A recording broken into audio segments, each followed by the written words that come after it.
Pirates of Penryn! More about the crew.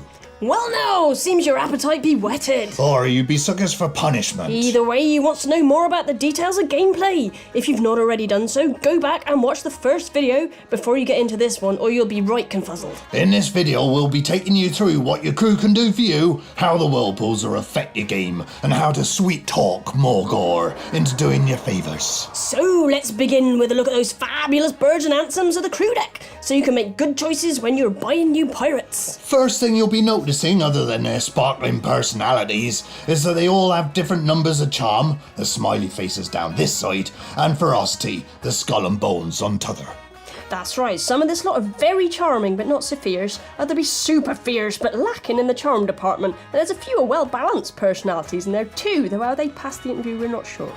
The ferocious and charming qualities of your crew will be called for in two situations. Firstly, they can get you out of trouble from the Whirlpools, and this little tattoo symbol can help with that too, but we'll get on to Whirlpools in a minute.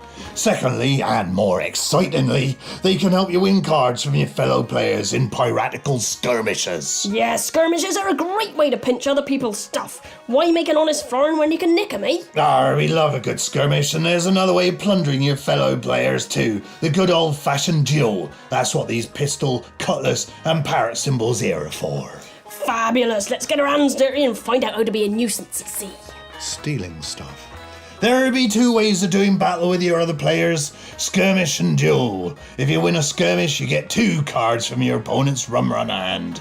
If you win a duel, you just get 1. Let's look at skirmish first, then duel in a moment. To declare a skirmish, when it's your turn, sail up next to your chosen victim, any of the 8 squares around them, and let them know you fancy a fight. Then you announce whether it be a battle of charm or ferocity. You can think of this a bit like choosing a suit. You may be stronger in one than the other. Play to your strengths, me hearties. As the aggressor, you go first. Put down 1 or more of your crew cards to make an opening gambit. Here, I've chosen to do battle with charm, and I'm going to open strong with a total of 8. I now have to meet or beat 8 charm to stay in the fight. Fine, here's 9, you cocky blighter. I wasn't expecting you to be quite that strong. Right, now I have to add to my total to meet or beat 9 in order to stay in the fight. I can do that. Here's a 3. That takes my crew up to a total of 11 charm. Okay, I'm going to put down a 2, and we're evenly matched with 11 charm apiece. At this point, when we're evenly matched, I can choose to back out if I want to. Only the aggressor can choose to do this, by the way. But I'm pretty confident that I've got a stronger crew, so I'm going to carry on and bring out this 4. Darn and blast it, she's got me. I've only got 3 left. Yes, I win the skirmish. So before I take my winnings, all crew return to their respective rum runners. Then I'm going to give my rum runner cards a little rearrange and fan them out face down for the winner to take 2 cards. She could get my best crew. She could get a single florin. She could get my 15 floriner. Yikes. I can't be sure what I'll get, so Neptune Fortune be with me. Oh, nice, that'll do, can't complain. If, after winning cards off another player, you end up with more than 9 in your rum run hand, you must discard any extras. Choose your least valuable and put them face down into Morgore's hoard. More on this later.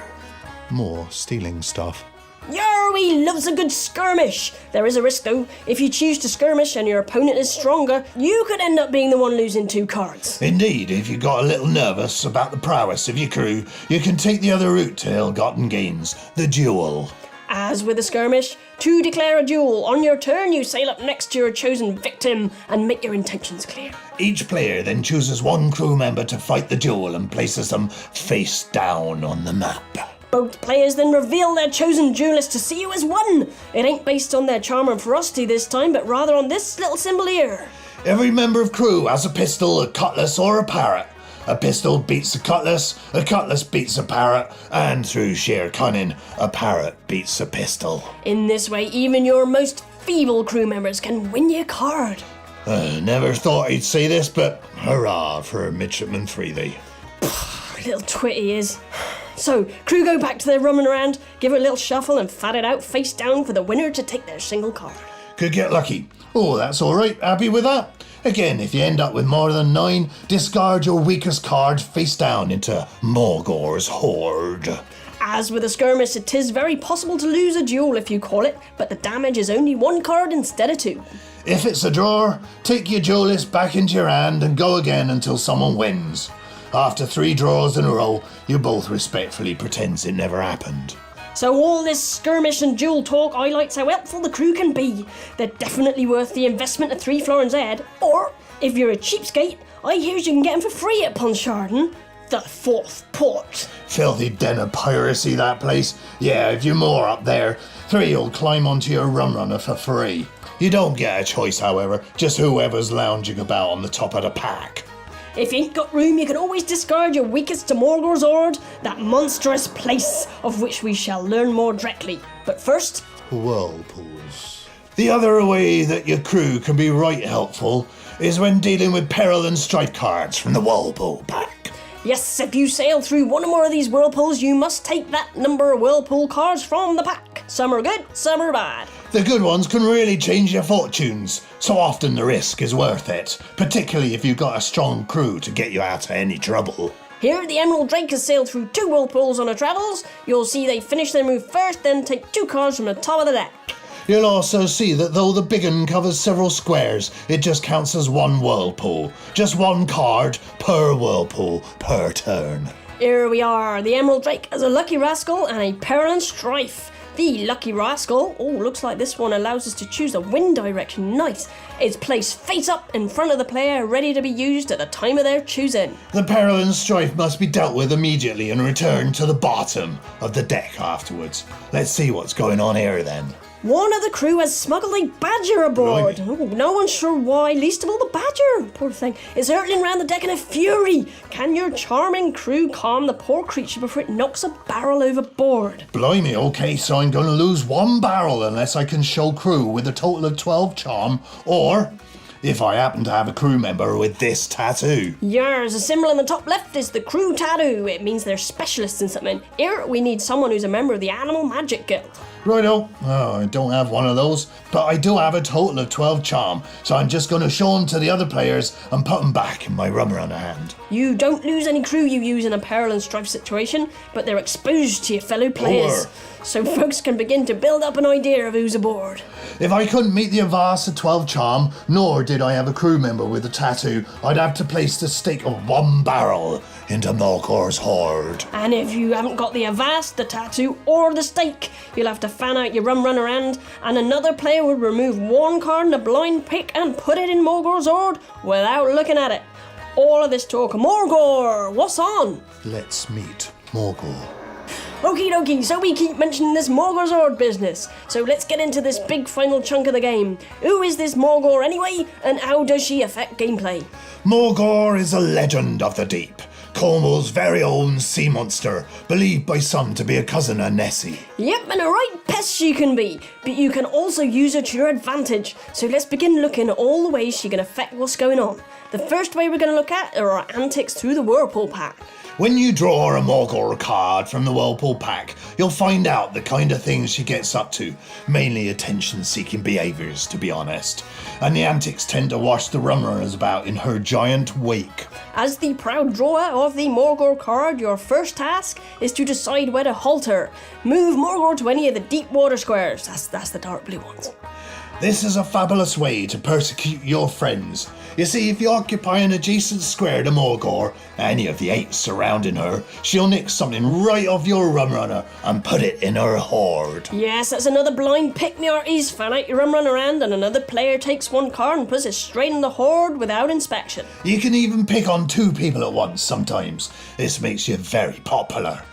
Or if you're happening to be feeling non-vindictive, you can put her back in her cave instead. Don't know anyone who's ever done that. No. Then, the second thing that happens with these Morgore cards is we feel the effect of her wake.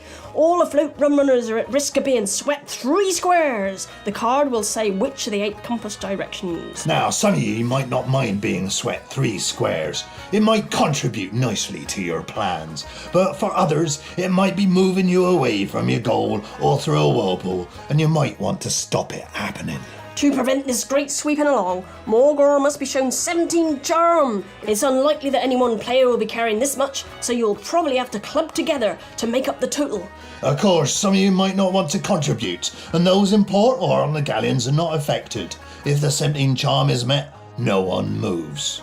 if it isn't everyone afloat moves. Take a look at the last bit of this video for some little extra details. More Morgore. So as you can see, she can be quite a menace. When she's out and about, she causes a 9 square obstacle, because it's not just rum runners at rest in her vicinity that get semi-swept, it's also any rum runners that sail through these squares. A pest indeed, but she can also be used to your advantage. It's very useful to note that she simply loves presents, and sacrificing cards to her will definitely win you her favour, and she'll do stuff for you.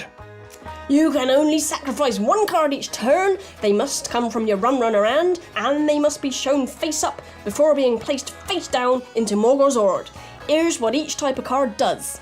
Firstly, a rum card will send her back to her cave. She chomps down on the barrel and then heads off home to sleep it off. This can be very useful if you need to get her out of your way, or if you suspect someone is trying to go to Morgore's cave to have a look through her hoard. More on this in a minute.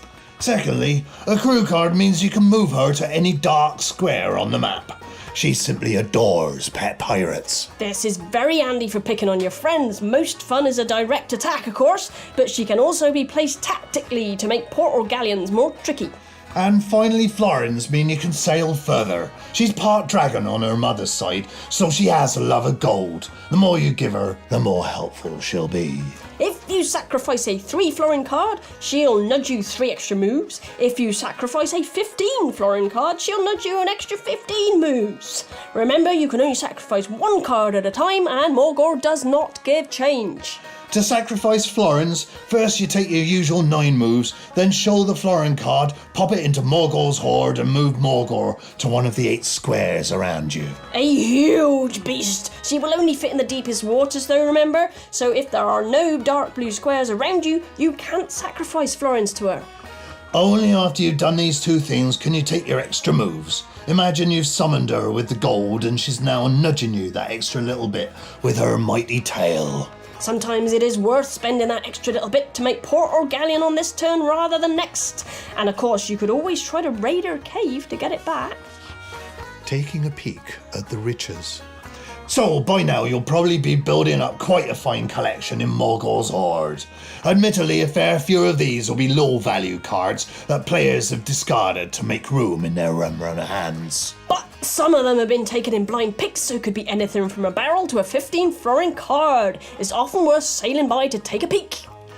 You can take more than a peek. You can make off with the good stuff and leave the rubbish behind. To do this, sail yourself into Morgore's cave, as long as she's not at home, and rifle through the pile in Morgore's hoard. You can swap whatever takes your fancy with whatever's in your rum runner hand. So long as you leave with no more than 9 cards, you can take or leave whatever you like. If you arrive with an underloaded rum runner with just 1 or 2 things on it, you could potentially leave with a lot of free stuff. So long as Morgore don't pop home while you're in there, of course. Oh yeah, if any of the other players sacrifice a barrel and send her home when you're in there, she'll beat you out into the deep water outside her cave and snap 2 cards off you in a blind pick. Also, take heed that if you try and leave the cave with more than 9 cards in your hand, or if you try this trick at any other time in the game, you're likely to be called up on it by your fellow players. If they claim skullduggery on your part, you'll have to count your cards and prove your virtue. And if found to be overloading your rum runner, another player removes as many cards as necessary to leave you with just 8. Yeah, another blind pick. Again, in they go to Morgore's hoard without inspection. That tactic could leave you short, but only if you get caught, eh? A few final things. So that's the long and short of it, me hearties. Just a little bit of I-dotting and T-crossing to be done now. Oh, I've been T-dotting and I-crossing. No wonder I'm walking funny. Cannot get the stuff. What's T-dotting anyway, you peculiar man? So here's a few little details you might run into. First up, that pesky tide. Yeah, if you don't time things right, you may find that you're on an unnavigable square when your turn comes around. For example, here, when I move the tide maid at the beginning of my turn, it moves to mid-tide and I am stuck. Indeed, you are run aground. You must still move the tide and the wind, but you cannot sail and play passes on to the next player. Next, Next, a subtle but important little consideration. If a player loses a skirmish, they may only then be attacked by Duel until they've taken their sailing turn. Yar, this will stop some poor blighter being picked on by everyone once they already be on the back foot. Just a bit of pirate honour. Once their sailing move has been taken, however, they're fair game once again. It is assumed if they has any sense, they've taken that move to go stock up on pirates and fend off new attacks. If they ain't, well then pirate honour to Bladderack, have at 'em, me hearties. Arr. Oh, and there'll be another couple of details regards the rules of Duel and Skirmish. The main one being that you're safe in port, upon your galleon, or in Morgore's cave. No one can pick a fight there. Take a look at the rulebook for the other bits and bobs. And finally for now, let's go into a couple more details regarding the Morgore Whirlpool cards. If players are moved along by this card, you may find that they're swept into various compromising positions. We advise that you take a quick look at the rulebook for all the fiddly bits, but broadly speaking, 3 things might happen. You'll hit something and have to stop, you'll be swept through a whirlpool, or you'll be swept into Morgore's clutches. First thing that happens after everyone's been moved is Morgore immediately snaps a card off anyone she can reach. Then after she's done, all those who are swept through the whirlpools take a card and deal with it before play continues. May the wind be in your sails. That's it for now, me hearties. Good luck getting going. Remember, the rulebook is your friend. It has lots of pictures. However, if you do encounter any vexatious little situations where you feel the rulebook really don't sort it out, drop us a line on rules@piratesofpenryn.com and we'll iron it out and maybe even get a fac up on the website one of these days. Arr. If you'd like to have a go at the beginnings and the kids version first to steady your nerve, take a look at video number 3. It also has a little run through of the 2-player version, if that floats your boat. Meanwhile, happy pirating, me hearties!